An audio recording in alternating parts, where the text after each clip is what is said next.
दोस्तों ये कहानी है हिम्मत की, हौसले की, डटकर मुसीबतों का सामना करने की, जो हमें सिखा जाती है कि जिंदगी में परिस्थितियाँ कैसी भी हो हमें हार नहीं माननी चाहिए और मुसीबतों से लड़कर हमें आगे बढ़ना चाहिए। तो चलिए शुरू करते हैं आज के इस कहानी को। ये कहानी है 20 साल पहले की, जहाँ लोग पत्थरों से हथियार बनाया करते थे और शिकार कर कर अपना गुजारा किया करते थे। अब हमें कुछ हंटर्स को दिखाया जाता है जो कि जंगली भैंसों का शिकार करने के लिए आए होते हैं, क्योंकि विंटर का मौसम आने वाला था और उन्हें खाना इकट्ठा करना था। अब हम उनके मुखिया ताऊ को देखते हैं जो अपने लोगों से शिकार पर हमला करने के लिए कहता है।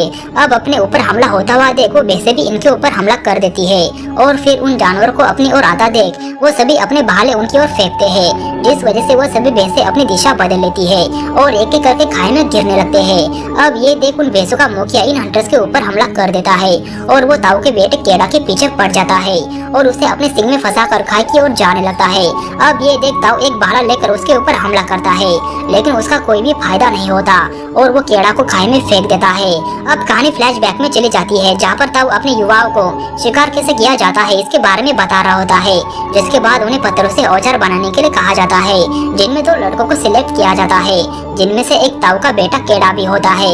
अब उनकी सहन शक्ति का इम्तिहान होता है, जिनमें उन्हें खूब पीटा जाता है, जिसके बाद वो दोनों पास हो जाते हैं और ताऊ को अपने बेटे पर काफी फख्र होता है। अब अगले दिन वो अपने माँ से मिलकर शिकार पर चले जाते हैं और थोड़ी देर आगे जाने के बाद उन्हें एक और कबीले की टोली मिलती है जो कि ताऊ के दोस्त होते हैं। अब वो सभी एक साथ शिकार पर चले जाते हैं, जहाँ पर वो सफर के दौरान एक जंगली सुअर का शिकार करते हैं और ताऊ अपने बेटे की हिम्मत को परखने के लिए उसे उस सुअर को मारने के लिए कहता है, लेकिन केड़ा उसकी आंखों में देखकर उसे मार नहीं पाता, जिस वजह से ताऊ अपने बेटे पर भड़क जाता है और उससे कहता है कि बेटा आखिर में वही जिंदा रहता है जो ताकतवर होता है, और इतना कहकर वो उस सुअर को मार देता है। अब रात में वो सब अपना खाना खा रहे होते हैं कि तभी एक शेर आकर उनमें से एक लड़के को उठाकर लेकर जाता है और उसे मार देता है, जिस वजह से केड़ा और बाकी के सब काफी घबरा जाते हैं और फिर अगली सुबह वो उस लड़के को श्रद्धांजलि देकर वहाँ से निकल जाते हैं।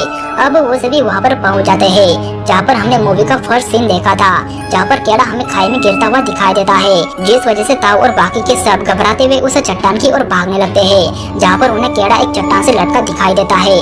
ताऊ अपने बेटे से हिम्मत न हारने के लिए कहता है, लेकिन तभी वो चट्टान टूट जाती है, जिस वजह से केड़ा चट्टान के आधे रास्ते पर गिरकर रुक जाता है। अब ये देख ताऊ अपने बेटे को बचाने के लिए नीचे जाने की कोशिश करता है, लेकिन बाकी के लोग उसे नीचे जाने नहीं देते क्योंकि वो चट्टान एकदम सीधी थी। और तभी उनका एक आदमी ताऊ से कहता है कि तुम हमारे मुखिया हो और हमें घर पर सुरक्षित ले जाने की तुम्हारी जिम्मेदारी है। और फिर ताऊ अपनी जिम्मेदारी और हालात से बेबस होकर अपने बेटे को इस उम्मीद में आवाज लगाने लगता है कि केड़ा भी उसे आवाज लगाएगा, लेकिन नीचे से केड़ा का उन्हें कोई भी रिस्पॉन्स नहीं मिलता। और फिर अगली सुबह वो अपने बेटे को मरा हुआ समझकर उसे श्रद्धांजलि देकर वहाँ से चले जाते हैं।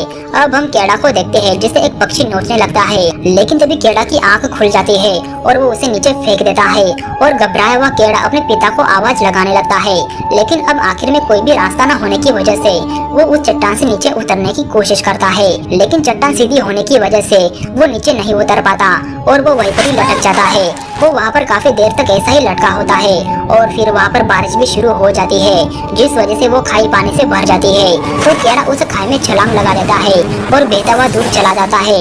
और फिर अगली सुबह केड़ा को होश आने पर वो बारिश का गंदा पानी पीता है और अपनी टांग की टूटी हुई हड्डी को सही कर कर उसके ऊपर पट्टी बांध देता है। और फिर केड़ा लंगड़ाता हुआ उस पहाड़ की चोटी पर पहुंच जाता है, जहाँ पर वो अपनी स्मारक देखकर काफी गुस्सा होता है और फिर उन पत्थरों को खाई में फेंकते हुए वो जोर से चिल्लाने लगता है, जिसकी आवाज दूर खड़े भेड़िए सुन लेते हैं और उसके ऊपर हमला करने के लिए बढ़ते हैं। तो फिर केड़ा उन भेड़ियों से बचने के लिए उस पेड़ पर अपनी एक रात गुजार देता है। अब अगली सुबह जब केड़ा पानी भरने के लिए जाता है तो वो भेड़िए उसके ऊपर फिर से हमला कर देते हैं। तो केड़ा भागते हुए फिर से उसी पेड़ पर चढ़ने लगता है, तो तभी एक भेड़िया उसकी टांग को पकड़ लेता है। तो केड़ा खुद को बचाने के लिए अपने पास के एक हथियार से उसके ऊपर वार करता है, जिस वजह से वो भेड़िया घायल हो जाता है और केड़ा पेड़ पर चढ़ जाता है। अब वो सभी भेड़िया केड़ा का नीचे आने का काफी देर तक इंतजार करते हैं, लेकिन अगली सुबह वो अपने घायल साथी को छोड़कर वहाँ से चले जाते हैं। अब वो घायल भेड़िया दर्द से कर रहा होता है, तो केड़ा उसे दर्द से मुक्त करने के लिए उसे मारने के लिए जाता है, लेकिन तभी उन दोनों की नजरें एक दूसरे से मिलती है, जिस वजह से केड़ा उसे मार नहीं पाता। तो केड़ा अपने भाले की रस्सी खोलकर उसके मुंह को बांध देता है और उसे अपने साथ लेकर चल देता है। अब काफी देर तक चलने के बाद वो दोनों एक गुफा तक पहुंच जाते हैं, जहाँ पर वो दोनों अपनी रात गुजारते हैं। और अगली सुबह केड़ा अपने घाव पर जड़ी बूटियां लगाता है और पानी पीने लगता है। लेकिन तभी उसका ध्यान सामने बैठे भेड़िए पर जाता है, जो अपने मुंह की रस्सियां खोलने लगता है, जिससे केड़ा समझ जाता है कि उसे भी प्यास लगी है। तो केड़ा डरते हुए उसे भी पानी देता है और इसी तरह इन दोनों की दोस्ती शुरू हो जाती है। और बाद में वो उसके जख्मों पर जड़ी बूटियां भी लगाता है। अब केड़ा को भूख लगने की वजह से वो एक खरगोश का शिकार करता है और उसे खाने लगता है। और फिर केड़ा को खाता हुआ देख वो भेड़िया भी ललचा जाता है, लेकिन उस भेड़िए पर अपना प्रभाव डालने के लिए वो खुद पहला निवाला खाता है, जिसके बाद वो उसे भी खाने के लिए देता है। अब अगली सुबह केड़ा एक नई उम्मीद के साथ घर के लिए रवाना होता है, जहाँ पर वो उस भेड़िए को इशारों में कहता है कि वो उसके घर के लिए चला जाए। लेकिन जब केड़ा वहाँ से जाने लगता है तो वो भेड़िया भी उसका पीछा कर रहा होता है। केड़ा उसे उसके पीछे आने से मना करता है, लेकिन वो उसका पीछा करना नहीं छोड़ता और वो उसको ही फॉलो करता रहता है। वो एक लकड़ी को लेकर उसके साथ खेलने भी लगता है और फिर केड़ा भी उसे अपने साथ आने देता है। अब थोड़ी देर आगे जाने के बाद उन्हें एक जंगली सुअर का बच्चा दिखाई देता है, तो वो भेड़िया अपनी रणनीति से उसे केड़ा के पास लेकर आता है, लेकिन केड़ा उसे मार नहीं पाता, जिस वजह से उन्हें रात में भूखा ही सोना पड़ता है। और फिर अगली सुबह वो भेड़िया उसे शिकार करना सिखाता है, जिसके बाद उनकी दोस्ती और भी ज्यादा गहरी हो जाती है। अब ऐसे ही कई दिन बीत जाते हैं और वो भेड़िया उसे एक मछली पकड़ कर देता है, जिसे देखकर वो काफी खुश होता है। अब वो दोनों फिर से अपने सफर के लिए निकल जाते हैं, जहाँ पर केड़ा उस भेड़िए को अल्फा का नाम देता है। और फिर विंटर का मौसम भी आ जाता है, जहाँ पर केड़ा अब काफी बहादुर हो चुका है। वो दोनों मिलकर एक सुअर का शिकार करते हैं, जिसे वो रात में खाने लगते हैं। लेकिन तभी उनके सामने एक भेड़िया आ जाता है, जिसे खतरा समझकर केड़ा हथियार उठा लेता है। लेकिन हमें बाद में समझ आता है कि वो भेड़िया अल्फा का ही साथी होता है, जो उसे लेने के लिए आया होता है। अल्फा केड़ा की तरफ ऐसा देखता है कि जैसे वो जाने की परमिशन मांग रहा हो, तो केड़ा भी उसे अपने परिवार में जाने के लिए कह देता है और अल्फा वहाँ से चला जाता है। और फिर केड़ा भी बर्फीली तूफानों से अगली सुबह अपनी मंजिल की ओर निकल जाता है, जहाँ कुछ देर चलने के बाद उसे एक भेड़ियों का झुंड नजर आता है, जिनमें से उसे अल्फा भी दिखाई देता है।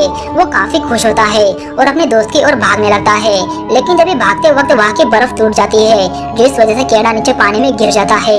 तो तभी अल्फा भी उसे देख लेता है और उसे बचाने के लिए उसकी ओर आता है। वो बर्फ को तोड़ने की काफी कोशिश करता है, लेकिन वो बर्फ को नहीं तोड़ पाता। लेकिन केड़ा के पास एक हथियार होता है, जिसके जरिए वो उस बर्फ को तोड़ देता है और फिर वो अल्फा की मदद से बाहर आता है। अब ठंड से बचने के लिए वो अपने सारे कपड़े उतार देता है और आग लगाकर वो अल्फा के साथ वहीं पर सो जाता है। और फिर अगली सुबह वो अपनी मंजिल की ओर निकल जाते हैं, जहाँ रास्ते में उन्हें एक आदमी दिखाई देता है, जो बर्फ से जमकर मर गया रहता है। केड़ा उसके पास से तीर कमान ले लेता है और आगे बढ़ जाता है, जहाँ उनका सामना बर्फीली तूफान और लकड़बग्घों से होता है। वो दोनों बचने के लिए एक गुफा के अंदर चले जाते हैं, जहाँ पर उनका सामना एक शेर से होता है। वो शेर केड़ा के ऊपर हमला करने के लिए जाता है, लेकिन अल्फा बीच में आ जाता है और उसके साथ काफी संघर्ष करता है और केड़ा अपने तीर से उस शेर को मार देता है। लेकिन इस लड़ाई में अल्फा काफी घायल हो जाता है, तो अल्फा की अपनी प्रति वफादारी देख वो उसका काफी ख्याल रखता है और उसे अपने साथ पूरी जिंदगी रखने का वादा करता है। अब अगली सुबह वो अपनी मंजिल की ओर चले जाते हैं, जहाँ आगे उन्हें अपने पूर्वजों की स्मारक दिखाई देती है, जिससे केड़ा समझ जाता है कि वो सही रास्ते पर जा रहे हैं। वो बर्फीली तूफानों से आगे जाने लगते हैं, लेकिन इस भयानक मौसम में अल्फा की हिम्मत जवाब दे देती है, तो केड़ा उसे अपने बगल में उठाकर आगे चल देता है। अब तूफान काफी बढ़ चुका था और केड़ा भूखा प्यासा आगे बढ़ रहा था, जिस वजह से केड़ा के भी हिम्मत जवाब दे देती है और वो अल्फा को नीचे रखकर वहीं पर ही सो जाता है। अब उसे उसके माता पिता के सपने आने लगते हैं, जिस वजह से वो हिम्मत कर कर उठ जाता है और अपनी पूरी ताकत लगाकर अल्फा को अपने साथ लेकर एक बार फिर से अपनी मंजिल की ओर निकल जाता है, जहाँ कुछ देर आगे चलकर उसे उसका कबीला दिखाई देता है, जिसे देखकर वो काफी खुश होता है। वो जल्दी से अपने कबीले पर आता है, जहाँ ताऊ अपने बेटे को जिंदा देखकर काफी खुश होता है। केड़ा अपने पिता से पूछता है कि क्या उसने साबित कर दिखाया, जिसे सुनकर ताऊ रोने लगता है और उसे अपने सीने से लगा लेता है। केड़ा अपने पिता से कहता है कि वो अल्फा को भी बचा ले। अब कबीले के लोग उन दोनों का इलाज करने लगते हैं, जहाँ पर हमें पता चलता है कि अल्फा एक मादा है जिसने अभी बच्चे को जन्म दिया है। यहाँ पर केड़ा काफी हैरान होता है, क्योंकि वो अल्फा को अभी तक नरी समझता आ रहा था। अब यहाँ पर केड़ा की नजरों में अल्फा के लिए इज्जत और भी ज्यादा बढ़ जाती है, जिसके कुछ दिनों बाद वो दोनों साथ में बैठे होते हैं, जहाँ पर अल्फा के बच्चे भी खेल रहे होते हैं। ये एक नए दौर की शुरुआत होती है, जहाँ पर इंसानों ने जानवरों के साथ दोस्ती करना शुरू कर दी है और अंत में हमें दिखाया जाता है कि इंसान और भेड़िए दोनों मिलकर शिकार करने के लिए जा रहे होते हैं और इसी के साथ ही ये मूवी यहीं पर खत्म हो जाती है। दोस्तों, अगर आपको वीडियो पसंद आया हो तो लाइक और चैनल को सब्सक्राइब भी जरूर कर लेना। मिलते हैं नेक्स्ट वीडियो में।